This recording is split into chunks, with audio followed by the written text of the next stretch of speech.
would like to introduce you to our host for today, Natalie, who is FoodShare's CAMH Therapy Garden Coordinator and Community Gardens Lead. Natalie brings her experience as a teacher, urban farmer, community animator, and life coach to her work with gardens. Take it away, Natalie. Thanks so much, Prapti, and thanks everyone again for joining. So I am going to share my screen. I have a little presentation to give, and then we're going to get into the workshop. So I will share my screen now, so just give me 1 second. Go. And we'll go into present mode here.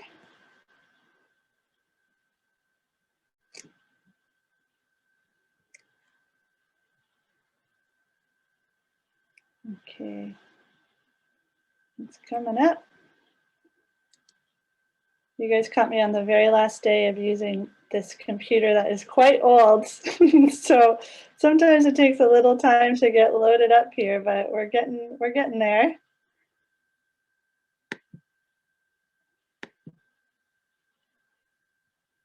Okay, great. So can you guys all see that? My view is not working there. Let's see.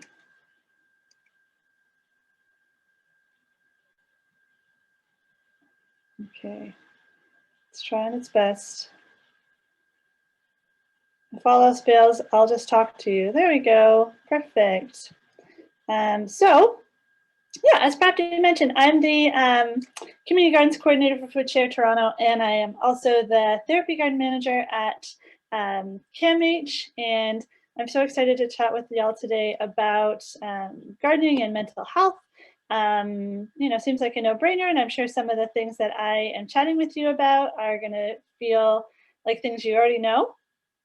But I'm excited to just go through it with everybody and see how we do. So I want to make a disclaimer that some of the things that we talk about when we talk about, you know, why mental health and gardening is important is because we base that on like research that a lot of folks have done over the years, but really at the heart of what we understand about why nature is important, a lot of that has already been kind of outlined to us through Indigenous wisdom. So Indigenous groups and cultures throughout the world already deeply understand like our reliance and our necessity of nature connection.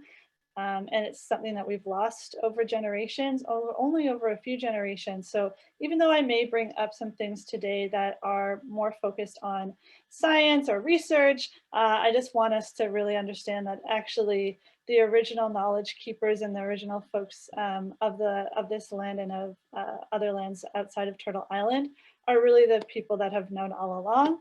And, you know, science is just catching up to what Indigenous folks already have been saying and practicing and living out for generations. So I just want to mention that. So what is the Sunshine Garden? So the Sunshine Garden was established in 2002. So long before I started there. So it's been around for a while. And so it's one of the first community-based gardens on a mental health hospital grounds. And what we do is give participants, so specifically and exclusively CAMH clients, whether they're inpatients or outpatients, we give them an opportunity to work in a garden for the full season. We grow a full range of organic fruits and vegetables, as well as flowers and herbs. And then we also run a market stand together once a week on site for other CAMH clients and CAMH staff to enjoy, as well as for the general community. And one of the things I think that makes this space so special is that in our case, we are not reliant on the food that we are growing to sustain the income that allows our programming to run. So what that means is that no matter what happens in the garden, no matter if a crop fails, if pests come along, so like whatever happens, we don't rely on whether or not we're making enough money to survive. So there's no stress involved, which is often a huge, huge part of a commercial grower or small scale grower's life is kind of stressing around what's going to happen based on weather or pest damage or other factors that can make gardening actually quite stressful if it's on a commercial level. And in our case, we don't rely on that as the way that we make money for or get funding for our programming, which means no matter what happens, we can just enjoy it and we can just learn from it. So every year, obviously something's going to happen, but we just take it as a learning opportunity as opposed to something that is stressful, because the whole point is that this is just a stress-free space to be. So even though we do sell our produce, we are not relying on that money in order to run programming, which I think is a really important piece. The other thing that we do have also is a big greenhouse that was generously donated to us a few years ago from CAMH. So that is allowing us to run programming all year round. So we are outside in the garden from about April until November. And then in a regular year that's not COVID, we are able to run programming indoors. So we're both growing seedlings for our season. We grow seedlings for hundreds of community gardens across Toronto as well. And then we're also growing indoor plants and tropicals, which we then sell to the general community once or twice a year. And that allows us to be engaging with plants all year round, engaging with each other all year round. But during COVID, we have had to not run our greenhouse programming, unfortunately. So there are several clients that really love that greenhouse space, really love growing the tropicals and the indoor plants more than they love the gardening outside. So it has been a big loss for us. And, just like everybody else, we are adapting and we're doing what we can. But in a regular year, we do have programming all year round so that folks can connect to plants and gardening. And I get a lot of questions and a lot of requests to come and help out in this garden because it is so central. It's right at Queen and Ossington in downtown Toronto. But in our case, our main goals is really to be working with clients that are from CAMH. So we really want this to be a client-centered space where they feel empowered. There's opportunities for payment and paid employment for folks who have been there with us for several years. And so we're building in that peer support and peer-led environment as well. So as much as folks get excited about how they can help and support, this really is a garden just for clients, and that's an exciting thing that doesn't often exist. So that's a little bit about the Sunshine Garden. So I want to talk about, gardening and mental health in general and why this is important and why we want to continue to promote having gardens associated with mental health hospitals and associated with mental health in general. So again, this is where the study part of my presentation kind of comes in. So one of the big things that folks like to reference, or big studies that folks like to reference when they think about gardening and mental health, is this study by Roger Ulrich in 1982, which was a window study, where he went into a hospital and he studied people's recovery times depending on what their window was looking out at in their hospital room. So what he discovered was even a window looking out onto nature, as opposed to a window looking out onto a parking lot or onto another building, had an impact on people's recovery time and how much pain medication they needed. So folks that were in the rooms that were facing some kind of natural escape had usually at least a day earlier recovery time and required less medication than folks that were not facing nature. And so this is one of these keystone studies that allowed projects like the one that we see at FoodShare at CAMH to kind of exist, because it started to scientifically, again, this is Indigenous wisdom that Indigenous folks have known for a long time. It should be a no-brainer. But it allowed the scientific community to start to understand, hey, humans need nature. There's a correlation between mental health and wellness and even physical health recovery and being exposed to the natural environment. And at CAMH, one of the interesting things that we understand and we see is not only do we have folks coming out and joining me in the garden, so they're getting nature immersion, but right next to where our garden is the ward in the building that is for folks who are involved in the criminal justice system. And so those folks are not able to walk freely around the grounds. They have an area that is fenced off because they are involved in the criminal justice system. So they're not actually allowed to leave, but their windows face onto our garden. And I have had folks come up to me later on when they were no longer involved in that system and they were no longer staying on site, but they've been walking through and they've come up and told me that they looked out at that garden every day and it like brought them a lot of joy to see us working in the garden. So even if folks are not actually physically able to come and work with me, even the fact that their windows are facing that garden as opposed to just a parking lot can have an impact, which is pretty amazing, right? So you can imagine then if folks even just looking out at a garden have higher rates of recovery and high, just better mental health as a result of looking, you can imagine what it's like for folks then to be able to come out and actually physically be in the garden with me, right? So let's get into some of the overarching health benefits of gardening. So for our bodies, especially at a time of COVID, there's been so many people who, are gardening just to get out of the house, right? But so in our physical bodies, when we're in a garden, it improves our ability to relax. It reduces stress and hormone levels. It lowers blood pressure and muscle tension. It boosts the immune system. We're going to talk a little bit more about how it does that in a bit. Increases vitamin D access also, right? So when we're outside, we are getting the benefits of the sun, obviously. Obviously, it's promoting physical activity, promoting movement that a lot of us are not getting when we're sitting indoors for long periods of time. And obviously, it's providing fresh food as well, which is going to have a benefit to us. So our mind too, right? So when we're in the garden, it's a site for reflection and contemplation, right? So we're moving our hands, we're doing repetitive tasks, but we're also able to then have a space where we get to reflect. A lot of us don't have time to slow down. A lot of us don't have time where our body is kind of occupied in a way that lets our mind kind of wander and process. And that is actually a really big part of mental health and wellness, is having that time, which a lot of us don't have. So that's a really big part of it.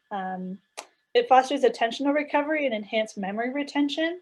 So again, when we are moving our body and we're thinking about things at the same time, we actually are allowing our brain to do some of the processing that it requires in order for memory retention to take place. When we're going, we actually, our brain is not getting a chance to do some of these deeper processes that it needs to do. So it's helping with that. Mitigates PTSD and related impacts. It reduces symptoms of depression and anxiety. It activates and engages specific brain functions such as problem solving, sensory awareness, and learning. So in a garden, there's literally just a thousand things that you could be doing at any time. So it's allowing you to engage in a lot of different processes, including, planning and organizing, problem solving. There's always a problem to be solved in a garden. There's things to do throughout the year. So there's lots of different ways that we can engage and move from different tasks all the time and engage different parts of our brain as we're moving through tasks in the garden, which is important.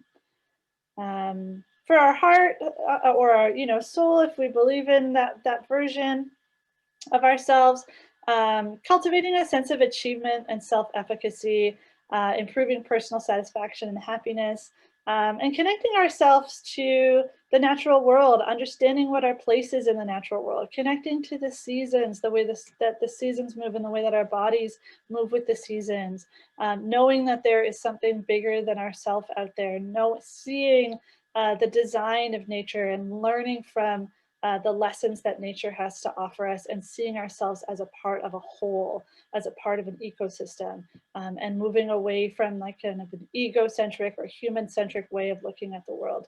Again, indigenous, Nelja indigenous culture has always had that at the center of their belief systems, that we are connected to nature and we are a part of it. We are not just humans at the top of the chain and everything else kind of bends to our will, but we are within this larger system. And when you spend time in a garden, you spend time in nature, you really start to feel into that, that mindset and that worldview in a really beautiful way.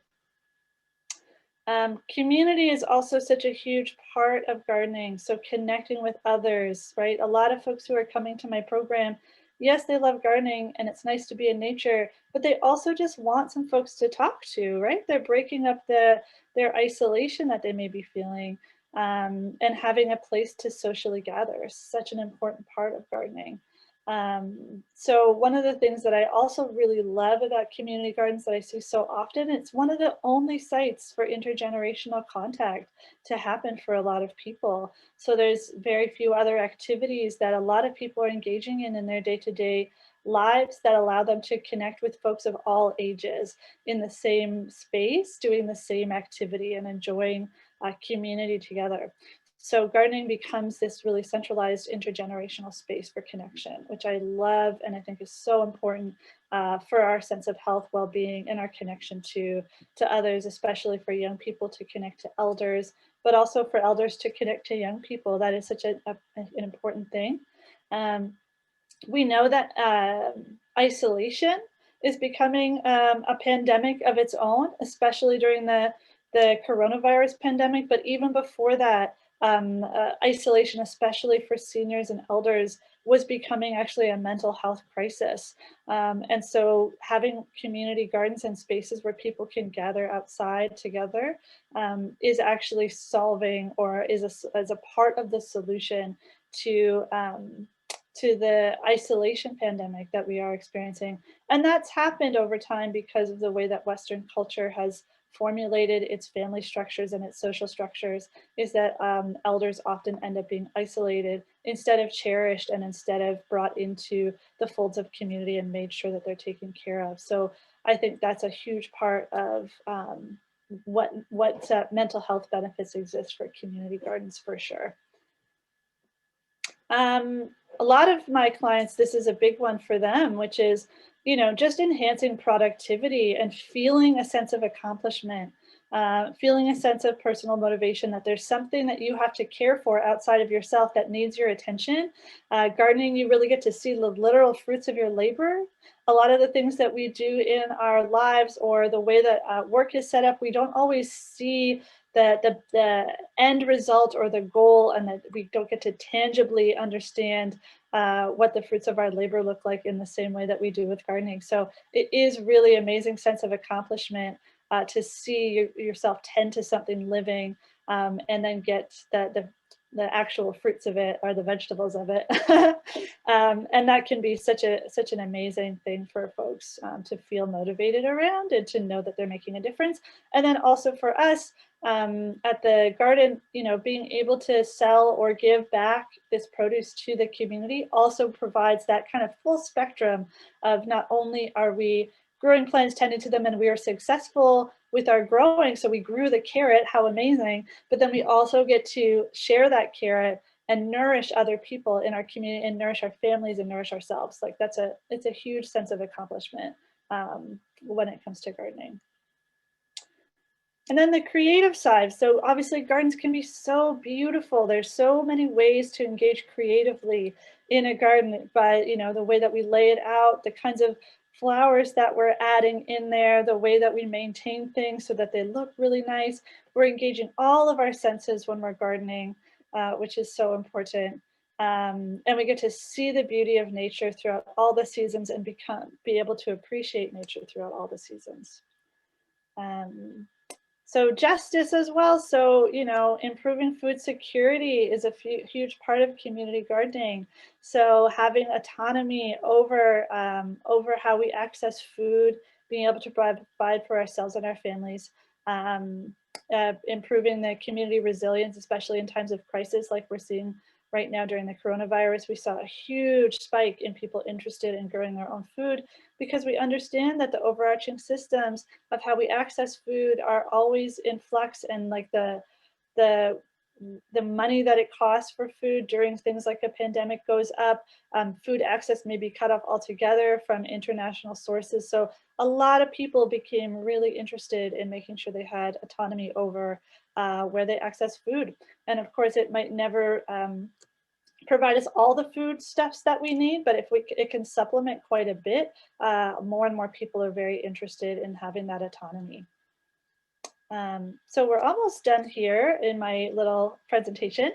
But so here's just some participant feedback in terms of what people are getting out of the garden. So keeping motivated and feeling calm, feeling focused, feeling relaxed. These are just like some of the things that folks say to me on a regular basis about why they like to be in the garden. And here's us a couple of years ago seeding in our big greenhouse. So you know, people on a regular basis in the programs are saying how much they're enjoying it for all of these reasons.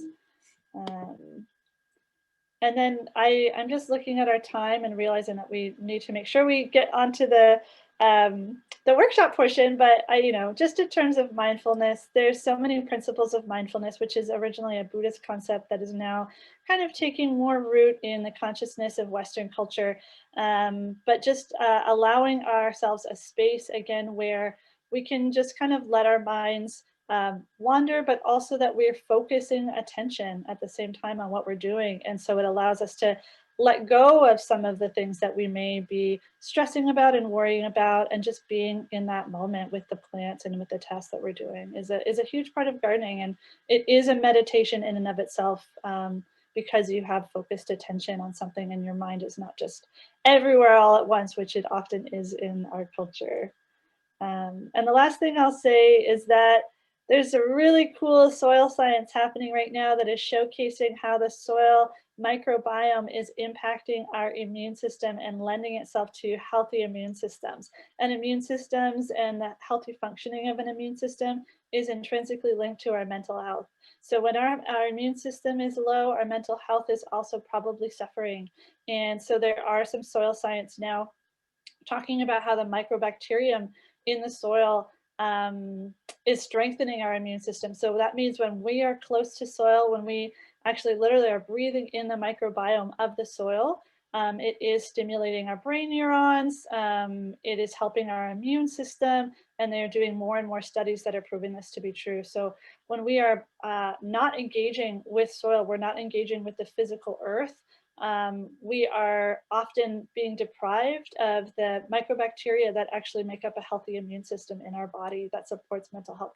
That's a huge area of study that we don't have time to go into in detail, but if you're interested, look up mycobacterium and like soil science and health and immune system functioning, and you'll find some studies on that, which is very cool.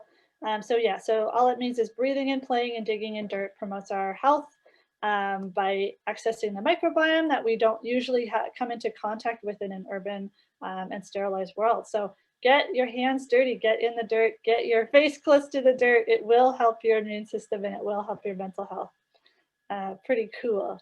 So, you know, in terms of getting back into nature on a regular basis in an urban setting, you know, trying to be outside, going for a walk 10 to 15 minutes a day. Here in Toronto, we have so much park access, which is really wonderful. Obviously, I would like some more, but, you know, we're not bad in terms of global cities.